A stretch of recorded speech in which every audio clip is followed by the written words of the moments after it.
दोस्तों, भगवान हनुमान ने रामायण की कथा में अपना किरदार बड़े ही शानदार तरीके से निभाया है। तो चलिए आज हम उनकी जन्म कथा को थोड़े विस्तार से जानेंगे। तो चलिए शुरू करते हैं। दोस्तों, महादेव के अंशावतार हनुमान सुमेरु पर्वत के राजा केसरी और माता अंजनी के सुपुत्र थे। माता अंजनी के पुत्र होने का कारण एक श्राप था। उस श्राप की कथा कुछ इस प्रकार है। एक बार महर्षि दुर्वासा बहुत ही कठोर तप कर रहे होते हैं तथा उनके तप से देवराज इंद्र का सिंहासन हिलने लगता है। चिंतित देवराज ने महर्षि नारद को याद किया तथा अपनी चिंता का कारण बताया। महर्षि नारद प्रकट हो जाते हैं तथा देवराज की जिज्ञासा का कारण जान कुछ यह शब्द कहते हैं। हे राजन, महर्षि दुर्वासा बहुत ही कठोर तप कर रहे हैं तथा अगर उनका तप पूर्ण हुआ तो आप अपना सिंहासन खो बैठोगे। यह कहकर महर्षि नारद अंतर्ध्यान हो जाते हैं।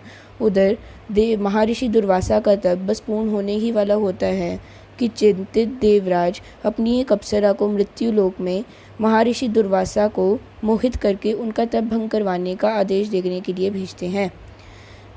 सब अप्सरा ऐसा करने में सफल होती है, परंतु जब ऋषि दुर्वासा का मोह टूटता है और उनको कारण पता लगता है तो वह अप्सरा को श्राप दे देते हैं कि वह अगले जन्म में एक वानरी बनेगी। अप्सरा है ये सुनकर उनके चरणों में गिर पड़ती है तथा कहती है कि मैंने तो अपने स्वामी का आज्ञा का पालन किया है, तो कृपया कर मुझे क्षमा कीजिए। महर्षि उसे वरदान देते हैं कि तुम जब चाहो तब मानवीय रूप ले सकते हो। अगले जन्म में वह अप्सरा माता अंजनी के नाम से विख्यात हुई।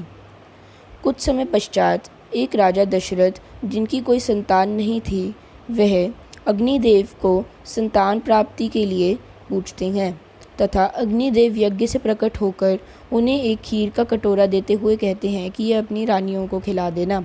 उस खीर के कटोरे में से कुछ खीर एक चिड़िया अपने मुंह में भरकर उड़ जाती है। जंगल से उड़ते समय उस चिड़िया के मुंह से वह खीर गिर जाती है तथा एक वानरी उस खीर को पी लेती है।